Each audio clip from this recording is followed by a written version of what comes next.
요즘 시내 개봉관에 트로이라는 영화가 상영되고 있습니다. 그 주연 배우가 내가 특별히 좋아하는 사람이어서 나도 한번 꼭 가보려고 그럽니다. 아주 남자 중에 남자라 그래요. 근데 그 트로이라는 영화의 주제가 트로이 전쟁을 소재로 하는 것인데 그리스 신화에 나오는 이야기가 줄거리입니다. 그 무대가 BC 1300년대니까 모세가 활동하던 시대에 비슷한 시기입니다.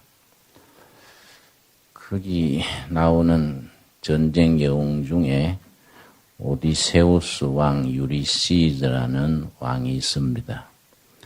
이 유리시즈 왕이 전쟁터에 나가면서 그 아들이 있었습니다. 아들 이름이 텔레마쿠스인데요. 텔레마쿠스. 이 텔레마쿠스 아들이 마음도 약하고 신체도 허약하고 아주 심약한 아들이었습니다. 유리시즈 왕이 트로이 전쟁에 나가면서 아들이 걱정이 되니까 자기 친구 중에 멘토라는 아주 참 지혜로운 친구가 있었습니다. 이름이 멘토예요. 멘토링. 요즘 멘토링이라는 말이 거기서 나왔습니다. 멘토. 멘토한테 부탁을 했어요. 내 아들을 좀 양육시켜주라. 그래서 이제 그 멘토란 그 지혜로운 사람이 친구 아들을 맡았습니다. 그런데 트로이 전쟁이 20년 이상 끌었습니다. 그동안에 유리시즈가 돌아오지를 못했어요. 20년 세월을 이 멘토가 친구의 아들을 길렀습니다. 아주 용감하고 지혜롭고 한 나라의 왕이 되기에 넉넉한 아주 인재로 길러냈습니다. 문제는 뭐냐면은 멘토라는 선생이 친구의 아들 텔레마쿠스를 어떻게 길렀느냐. 그 교육 방법이 뛰어난 겁니다. 그래서 요즘에는 그 멘토란 사람의 이름을 붙여서 멘토링, 기업에서 사람을 기르거나 교육에 있어서나 교회에서 사람을 기르거나 사람을 기르는데 하나의 탁월한 방법으로서 멘토링이란 말이 아주 널리 보급되고 있습니다. 멘토링이 그 멘토가 텔레마쿠스를 기른 교육 방법이 뭐냐 하면은 대화입니다. 그리고 상대가 생각하게 하고 상상력을 길러주고 자기 스스로 판단하게 하고 주로 멘토는 질문하고 텔레마쿠스는 대답을 하고 그 생각이 잘못되어 있으면 다시 묻고 자기 생각, 자기 사상, 자기 의지를 가지고 스스로 살아갈 수 있도록 그렇게 교육을 시킵니다. 그래서 율리시즈가 돌아올 때는 트로이 전쟁 끝내고 돌아올 때는 그 아들 텔레마쿠스가 아주 훌륭한 아주 용사고 지도자고 아주 씩씩한 사나이로 성장을 해 있었습니다. 그 이제 멘토와 텔레마쿠스의 그 관계를 기준으로 해서 멘토링이라는 사람을 기르는 방법이 이제 발전을 했는데 1대1이죠. 1대1. 1대1로 서로 간에 깊은 관계를 맺어서 서로 북돋아주고 길러주는 방법을 멘토링이라는 이름을 붙인 겁니다. BC 13세기에 있었던 그 멘토의 교육 방법을 이걸 소개한 사람은 17세기 프랑스의 루이 14세의 손자 교육을 담당했던 페넬롱이라는 사람, 페넬로라는 사람이 그 왕실의 손자, 다음에 프랑스 왕이 될 손자 교육을 담당하면서 그걸 적용을 했습니다. 그래서 무슨 책을 썼느냐 하면은 텔레마쿠스의 모험, 이런 베스트셀러를 썼습니다. 17세기의 베스트셀러지요. 거기서부터 자기 율리시즈 아들 텔레마쿠스가 자라는 과정을 아주 교육적으로 자기가 왕실에 손자 교육을 맡았으니까 그걸 적용을 한 겁니다. 최근에 와서는 한 30년 전에 미국 예일 대학의 교수님이 이걸 현대적인 교육 방법으로 발전시켰습니다. 그래서 지금은 멘토링에 대한 보급이 아주 세계적으로 넓게 퍼져 있습니다. 그런데 멘토라는 뛰어난 스승이 심약하고 나약했던 텔레마쿠스를 아주 용사 중의 용사로 길러낸 그 교육 방법이 사실은 성경의 예수님이 제자들을 기르신 방법과 같다는 겁니다. 자, 오늘 읽은 본문 말씀 마가복음 3장 13절 말씀을 읽겠습니다. 자, 저는 부흥사가 물론 아닙니다만은 집회를 많이 나가지요. 집회를 나가면은 참 많이 모여요. 몇천 명씩도 모이지요. 근데 내가 강사로서 한계를 느끼는 게 뭐냐 하면은 보통 집회가 3일 합니다. 3일. 저녁 3번, 낮 2번, 한 5번 이래 집회를 하고 오면 설교하고 예배 드리는 동안에는 사람들이 은혜를 받아요.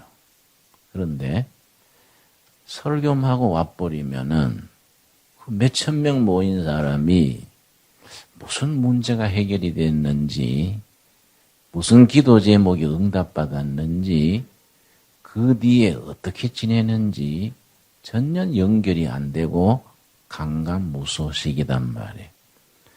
그리고 설교 말씀을 들어도 각자 자기 나름으로 들어요. 나는 그런 뜻으로 얘기 안 했는데 자기는 엉뚱한 소리를 하는 겁니다. 그러니까 이 대중설교, 대중집회라는 것이 한계가 있어요. 예수님이 사람 기르는 방법은 그런 식이 아니에요. 부흥회라든지 연합집회라든지 이런 식이 아니다. 멘토링 방법이에요. 1대1. 그래서 예수님이 3년간 사역하시면서 사역의 80%를 12제자를 뽑아서 팀으로 해서 1대1로 생각하게 하고 도전하고 상상력을 깨우치고 이렇게 한 거예요. 그 예수님이 제자들과 대화한 것 보면은 이 전형적인 멘토링 방법입니다. 이게 우리가 부부간에도 자식들을 가르치는 것도 교회 학교에서도 그 예수님의 방법이자 멘토링 방법을 우리가 적용을 해야 되겠지요. 예수님께서 이거는 이렇다, 저건 저렇다 이래 가르치지 않아요. 성경을 그런 방법에서 유심히 살펴보면 예수님의 방법은 아주 특이하고 탁월합니다. 첫째, 예수님이 뭐라고 질문하시느냐 하면은 너희는 이걸 어떻게 생각하느냐? 너희 생각은 어떠냐? 자기 생각을 묻는 거예요. 본인의 생각을. 예수님의 생각을 심으려는 게 아니에요. 너희는 나를 누구라 하느냐? 너희 생각은 어떠하뇨? 이 대화지요. 상대방이 생각하게 하고 판단하게 하고 깨우치는 겁니다. 우리 철학자 중에서는 소크라테스라는 철학자가 그걸로 유명합니다. 그걸 삼파술 그래요. 삼파술. 철학과 들어가면 처음부터 그것도 배웁니다. 소크라테스가 제자들을 기를 때에 그 방법이 멘토링 방법이자 예수님의 방법이에요. 그걸 왜 삼파술이냐 하면은 서로 대화하면서 학생들 마음속에 이미 알고 있는 지식을 끄집어내준다. 그런 데서 삼파술이에요. 삼파가 아기를 임신하고 있는 아기를 그냥 받아 아기 낳도록 도와주는 거이지요. 자기 스스로 깨닫고 스스로 생각하고 스스로 결단하게 하는 겁니다. 거기서 천재가 나는 거이지요. 우리나라 교육은 알만한 사람들도 주입식이에요. 자꾸 그걸 억지로 심으려 하니까 창조적이고, 그러고 진취적이고, 미래지향적인 인재들이 잘 하지를 못한단 말이에요. 예수님께서는 맨 처음 하신 사역이 12제자를 뽑으셔가지고 3가지로 사역을 제자들 상대로 했습니다. 자, 13절 말씀, 마가복음 3장 13절. 또 산에 오르사 자기의 원하는 자들을 부르시니 나온지라. 이 말씀이 참 중요합니다. 나는 30년간 둘의 선교 운동을 해온 사람으로서 이 말씀 읽으면 실감을 느껴요. 왜냐하면은 내가 한참 지난 뒤에 내가 성경을 맨날 읽으면서도 성경대로 안 하고 엉뚱해서 고생만 실컷 했구나. 안 할 고생을 한 거예요. 안 할 고생. 뭐냐? 예수님은 제자를 뽑으실 때에 제자 되겠다고 나서는 사람을 다 받아준 게 아니다. 누구든지 예수 믿고 구원받는 거는 이거는 만인의 공통된 거지만은 일꾼 세우는 거는 다르다. 많은 오는 사람들 중에서 예수님이 원하는 사람, 선택된 사람, 예수님의 제자가 되기에 성품과 자질과 가능성이 적합한 사람을 뽑았다. 여기 요점이죠. 적합한 사람. 예수님이 원하는 사람을 뽑아서 제자로 세운 거이지 본인이 제자 되겠다고 나서는 사람 다 세운 게 아니다. 이게. 여러분, 그래서 내가 이제 두레마을 하면서 왜 고생을 많이 했냐면은 공동체 관심이 있다고 청년들이 옵니다. 그러면은 3개월, 9개월 그 과정이 있습니다. 3개월, 9개월 과정을 거친 뒤에 니는 재정 맡아라, 니는 교육 맡아라, 니는 농장 맡아라. 당신은 주방이다. 맡겨놨더니 문제가 끊임없어요. 왜냐? 뜻도 있고 의욕도 있고 헌신적인데 적합하지를 않아. 적합하지를 않으니까 말썽이 생기는 거예요. 그 내가 큰 대가를 치르고 난 뒤에 예수님이 원하시는 자를 모았다는 게 이런 말씀이구나. 두레마을 또 다 온다고 다 일꾼 세울 게 아니라 적합한 사람을 세워야 되는구나. 그 알고 나니까 60 넘어버렸어요. 그렇지요? 내가 참 멍청하다 멍청해. 이 간단한 것 같지만은 다르다 이게. 여러분, 내가 경영학 책을 보니까 4, 5년 전부터 경영학이 바뀌고 있습니다. 인재에 대해서, 사람에 대해서. 어떻게 바뀌느냐 하면은 4, 5년 전에는 누구든지 훈련받으면은 최고 경영자, 사장이 될 수 있다. 최고 경영자, CEO를 길러내는 것은 교육과 훈련이다. 그런 흐름이랬는데 몇 년 전부터 달라졌어요. 아니다. 이게. 훈련받다고 되는 게 아니다. 이게. 타고난 자질이. 경영자가 될 수 있는 캐릭터, 품성, 바탕이 있어야 된다. 그런 사람을 뽑아서 훈련시켜야 되는 거이지 누구든지 다 훈련받는다고 경영자가 되는 게 아니다. 조그마한 골목에 구멍가게 주인도 구멍가게 주인 될 수 있는 바탕이 있다는 거예요. 그래서 미국의 세계적인 최고 기업을 GE입니다. 제너럴 일렉트릭스. 거기에 회장으로 있었던 잭 웰치라는 사람이 있습니다. 잭 웰치. 그 사람 책에 뭐라고 썼냐면은 아주 세계 경영인들의 존경받는 인물이지요. 뭐라고 썼냐면은 경영자라는 것은 세계적인 대기업의 회장님이나 골목의 구멍가게 주인이나 같은 거다. 골목의 구멍가게 주인도 세계적인 지휘 같은 회장도 기본은 같은 것이다. 그 얘기 읽고 참 합당한 얘기다. 그런 생각을 했습니다. 자, 예수님께서 자기가 원하는 사람을 12명을 뽑으셔가지고 어떻게 길렀냐면은 14절입니다. 14절. 이에 12를 세우셨으니 이는 자기와 함께 있게 하시고, 첫 번째입니다. 자기와 더불어서 같이 살면서 공동체 정신, 비전과 꿈을 공유하고 같이 사는 것. 3년간 그 일에 중점을 두신 겁니다. 자신이 원하는 사람을 12명을 뽑아 세우셔가지고 3년간 같이 사는 겁니다. 자, 그 다음. 이는 자기와 함께 있게 하시고 또 보내사 전도도 하게 하시고 또 파송해서 전도 실습을 하는 겁니다. 보내서 전도도 하게 하시고, 세 번째 15절 같이 읽겠습니다. 귀신을 내어 쫓는 권세도 있게 하려 하심이라. 영적 권세, 이걸 성경 본문에서는 카리스마예요. 카리스마, 영적인 파워, 영적인 능력을 그 사람들한테 맡겼다. 본래 영적 권세는 예수님한테 있는 것인데 이걸 사람을 뽑아서 같이 살며 내보내서 실습시키고 자신이 가지고 있는 카리스마 권세를 위임한 거예요. 내가 맡길 테니까 잘 감당해라.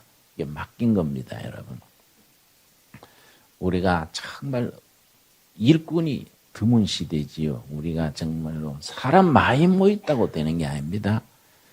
사람 많이 모이는 것 중에서 적합한 사람, 그런 사람들이 적합한 일을 맡아서 하나님의 일도 하는 것인데, 적합하지 않는 사람이 맡아가지고 하면은 될 일도 안 되게 마련이지요, 여러분. 미국의 한 출판사에서 전 세계 3,000명 사장님들을 대상으로 조사를 했습니다. 당신이 읽은 책 중에서 경영인으로서 당신에게 최고로 영향을 준 책이 어떤 책입니까? 전 세계 3,000명을 대상으로 조사를 했습니다. 그 중에서 이제 20권을 뽑아가지고 쭉 발표를 했는데, 그 20권 중에서 9번째가 성경이에요, 성경. 전 세계 3,000명 최고 경영자들의 교과서에 성경이 9번째로 들어가 있는 겁니다. 그래서 이해가 가요. 성경이라는 것은 1500년에 걸쳐서 쓰여진 책이지요. 성경이 쓰여진 시기가 1500년이나 됩니다. 66권이 1500년에 쓰여진 인류의 지혜 중의 지혜. 그 속에서 경영에 성공하는 것, 정치 성공하는 것, 교육, 사람이 사람답게 사는 도리가 이 속에 들어있는 겁니다. 그런데 또 포브스라는 경제 잡지가 있습니다, 미국에. 거기서는 비슷한 질문으로 기업인들한테 조사를 했습니다. 그거는 이제 5건을 뽑았어요.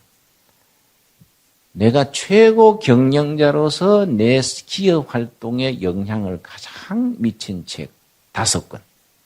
그 5권 중에 1등으로 뽑힌 책이 이 책입니다. 이 책. 영어로는 Good to Great라는 책이고, 좋은 기업에서 위대한 기업으로, 우리나라에는 그렇게 번역이 되어 있습니다. 우리나라는 김영사라는 출판사에서 좋은 기업을 넘어 위대한 기업으로 이렇게 길게 번역이 되어 있는데, 원래 제목은 Good to Great. Good Company, 좋은 회사에서 The Great Company, 위대한 회사로, 그런 뜻이겠지요. 이 전 세계 기업인들에게 최고의 책으로 인정받은 책입니다. 근데 이 책을 내가 가만히 읽어보면은 참 도움받은 게 많아요. 여러분 꼭 사서 읽어보시기 바랍니다. 서점에 가면 김영사, 좋은 기업을 넘어 위대한 기업으로. 우리는 크리스찬들은 어떤 책을 보든지, 뭔 영화를 보든지, 무슨 일을 당하든지 결론은 뭡니까? 성경적으로 생각하는 게 성경적으로. 영화 한 편을 봐도 끝에는 아멘, 감사합니다. 도움이 됩니다. 이래 보여야 되는 거지. 영화 보고 나서 아, 여배우 잘생겼네. 뭐 이건 잘 아니잖아요. 안 그래요? 응? 우리는 무슨 책을 보든지 무슨 경험을 하든지 결론은 영적으로 우리가 딱 떨어지는 겁니다. 그게 신앙인이 아주 체질이 돼야 안 되겠습니까? 그런데 이 책에서 앞부분에 뭐이 나오냐 하면은 전 세계에서 보통 기업이랬는데 위대한 기업으로 바뀐 회사를 11회사를 뽑았습니다. 그 기준이 뭐냐 하면은 15년 이상 계속 흑자 내고 성장하고 그 사원들이 회사에 대해서 긍지를 가지고 아주 참 그런 기업들을 11개를 뽑았어요. 그래서 분석을 한 게 나옵니다. 그런데 보통 기업에서 위대한 기업으로 바뀌었던 회사들의 그 사장들, 경영인들을 분석을 했어요. 어떤 사람들이냐? 보통 상식에 안 맞는 결론이 나왔다는 겁니다. 뭐라고 썼냐면 슈퍼스타, 뭐 유명한 사람 아니다 이거죠. 두 가지 성격을 갖춘 사람이 위대한 기업의 경영인들이다 이거죠. 두 가지 성격. 그 두 가지가 뭐냐면 첫째가 뭐냐면은 겸손이요. 겸손. 자기를 내세우지 않고 사원들을 내세우고 겸손한 사람들. 두 번째가 뭐냐면은 철저한 헌신이. 꿈을 꿔도 자기 기업 생각하고 참 뭐 밥을 먹어도 뭐래도 철저한 헌신. 자기가 경영하는 기업의 인생을 던져버린 사람. 두 가지. 겸손한 사람, 철저하게 헌신하는 사람. 그래서 이 중간에 무슨 얘기가 나오냐면은 창문과 거울에 대한 비유가 나와요. 창문과 거울. 위대한 기업을 일으킨 사람들의 특징이 뭐냐? 일이 잘 되고 성공적일 때는 창문 밖을 내다보고 참 저 밖에 많은 사람들이 날 도와줘서 이렇게 잘 되는구나. 다른 사람 탓으로 돌리는 거예요. 그렇게 탓을 돌릴 만한 사람 없으면은 참 나는 운이 좋았어. 하나님이 도와주셨어. 이래 생각하지 자기 공로로 안 세운다. 일이 어렵고 막 형편없이 힘들 때는 거울을 본다. 이 내 탓이네. 내가 멍청해서 이렇구나. 잘해봐야지. 이래 생각하는데 훌륭한 기업을 망가뜨리는 사람들이 있어요.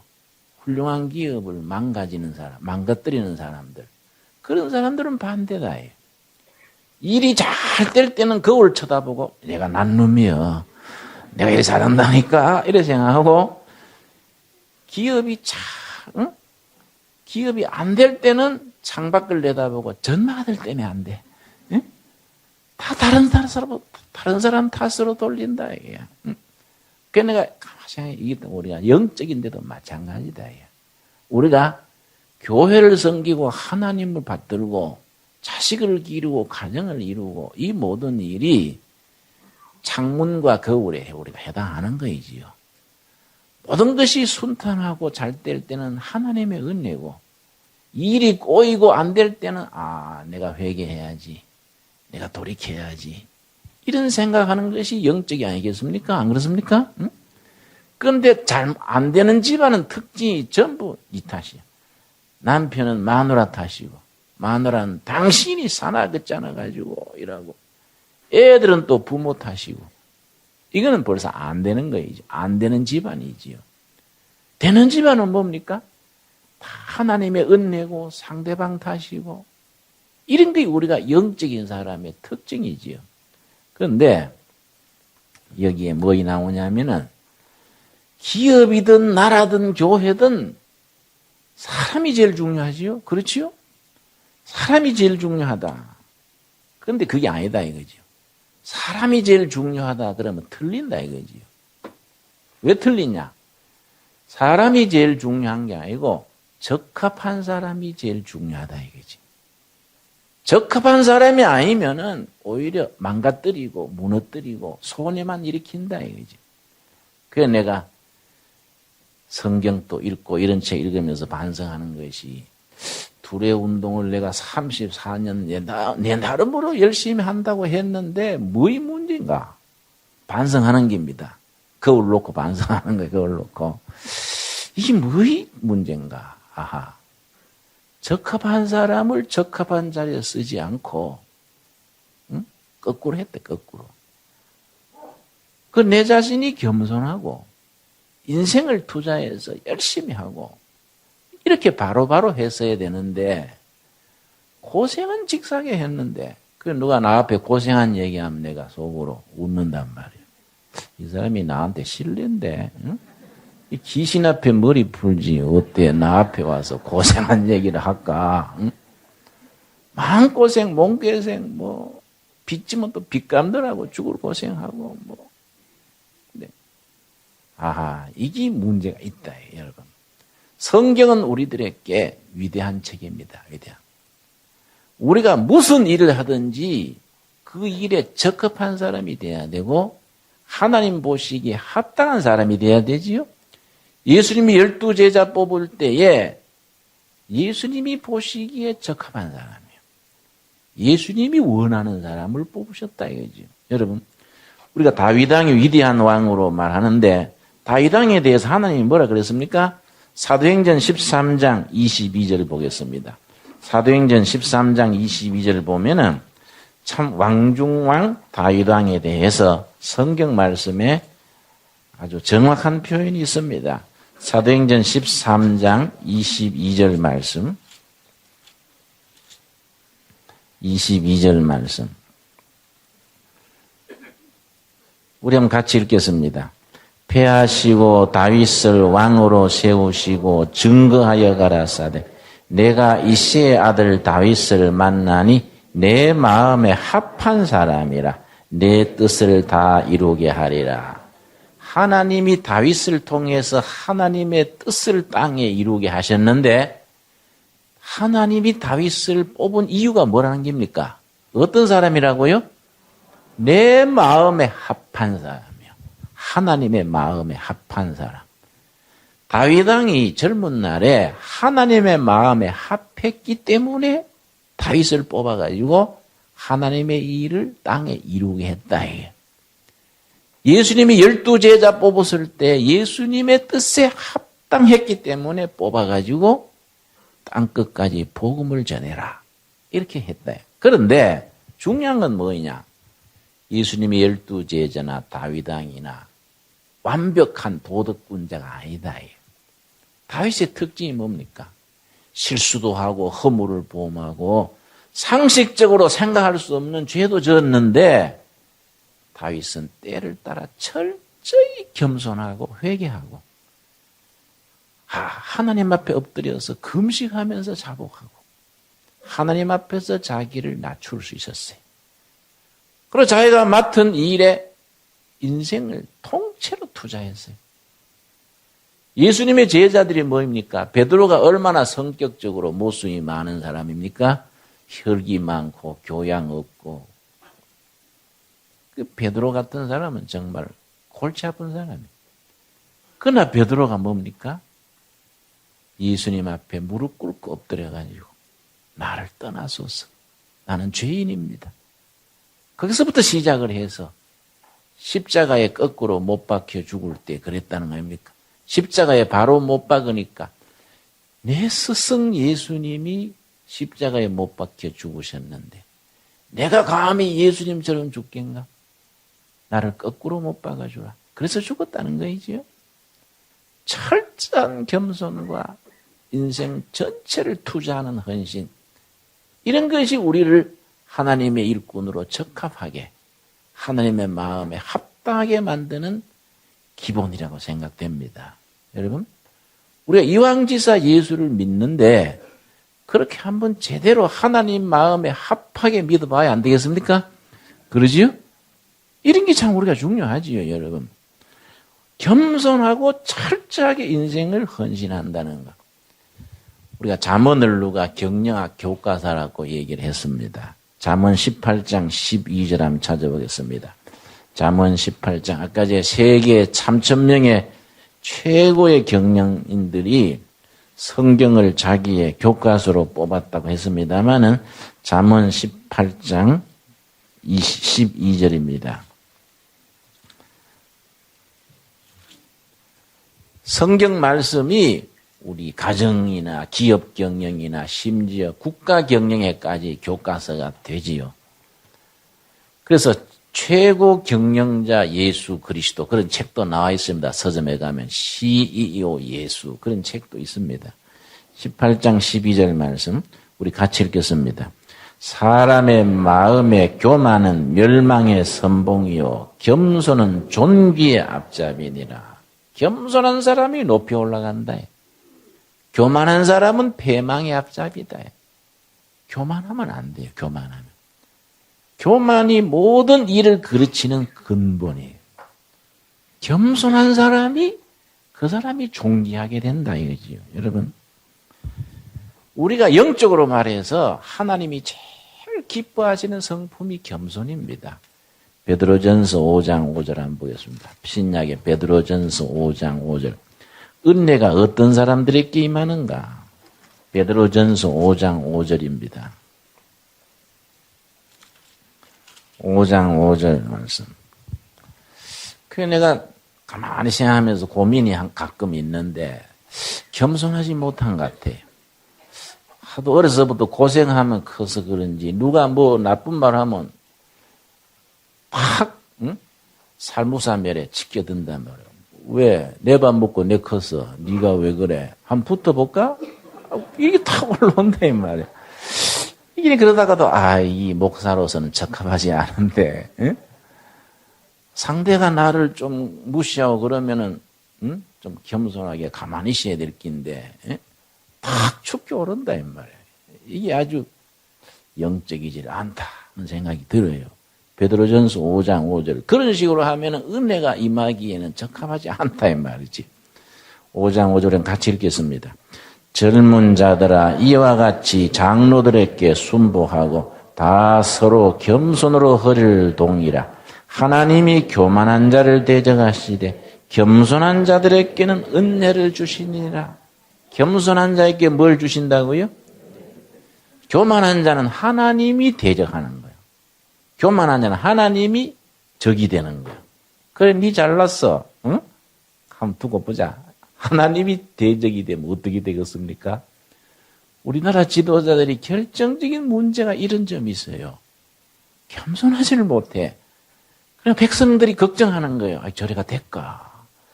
저런 저 자리 괜찮게 유지할까? 교만하면 안 된단 말이에요. 하나님이 겸손한 자에게 힘주시고 높여주시고 은혜를 주신다 했으니까 여러분 우리가 겸손하도록 힘씁시다. 아멘 하세요? 별로 마음에 안 드세요? 겸손과 두 번째 뭐라 그랬지요? 철저하게 맡은 일에 헌신하는 겁니다. 우리가 헌신에 대해서 디모데전서 4장 15절 한 절 읽고 마칩시다. 디모데전서 4장 15절 말씀. 디모데전서 4장 15절 말씀. 우리 도래 가족들이 가정일, 교회일, 사회일, 맡은 일에 이걸 최선을 다해야 돼. 그걸 뭐라고 했냐면은 디모데전서 4장 15절 우리 같이 읽겠습니다. 이 모든 일에 전심전력하여 너의 진보를 모든 사람에게 나타나게 하라. 모든 일에 뭐 하라고요? 전심전력, 전심전력, 전심전력. 내가 대학 시절에 당구를 잠깐 쳤습니다. 당구. 그 사람요, 빨려들던데요. 당구 배울 때고, 내 한 번 당구를 열심히 치러 다니다가 식사하다가요, 젓가락을 가지고 장종기를 톡 쳤어요. 응? 치니까 이게 장종기가 넘어져가지고 쏟아졌어요. 당구 치는 생각을. 그리고 어머니가 막 꾸지람하더라고요. 네가 돌았나? 왜 멀쩡한 그릇을 왜 엎지르냐? 그래서 이거 안 되겠구나. 이거. 응? 공부하는데 그만큼 해야 되지. 당구 치는 걸 그리가 응? 그래 해가 되겠습니까? 그지요? 나중에 신학교 다닐 때도 내가 바둑을 떴는데 바둑. 그것도 사람 아주 응? 한참 배울 때는 환장하겠던데. 응? 응? 강의 시간에도요. 강의 듣다가 바둑 그거 있지 않습니까? 응? 포석하는 거. 응? 포석 바둑 생각나가지고 필기도 못하겠고 안 되겠어요. 그래 내가 이거 안 되겠다. 무슨 일에 전심전력하느냐가 문제야 우리가. 그렇지요? 무슨 일에 인생을 투자하냐 이 말이야. 무슨 일에다가 우리가 이 하나님의 일에 영적인 일에 자기 맡은 일에 전심전력을 다해서 네가 날마다 발전하고 있다는 진보를 사람들에게도 나타나게 하라. 하나님이 인정해 주시는 물론이고 사람들에게도 네가 달라지고 있다, 발전하고 있다는 것을 나타나게 하라. 여러분, 겸손과 헌신 딱 마음에 새기고 나갈 수 있기를 바랍니다. 기도하겠습니다. 주님 은혜를 감사드립니다. 주님께서 우리를 사랑하셔서 우리를 하나님의 자녀로 세우시고 제자로 불러주시고 이 땅에 하나님의 일을 이루어 나가는 일꾼으로 세우셔서 감사합니다. 절대로 우리가 겸손하게 하여 주시옵시며 우리가 맡은 일이 적은 일이든지 큰 일이든지 인생을 투자할 수 있게 하옵소서. 네 마음을 다하고 정성을 다하고 힘을 다하여 하나님을 사랑하고 네 이웃을 사랑하라 하신 말씀을 따라서 우리가 맡은 일에 마음과 뜻과 정성을 다할 수 있게 하셔서 전심전력으로 네 하는 일에 진보를 나타나게 해라. 이 말씀을 우리가 삶 속에서 이루어가게 하옵소서. 예수님 이름 받들어 기도드렸사옵나이다. 아멘.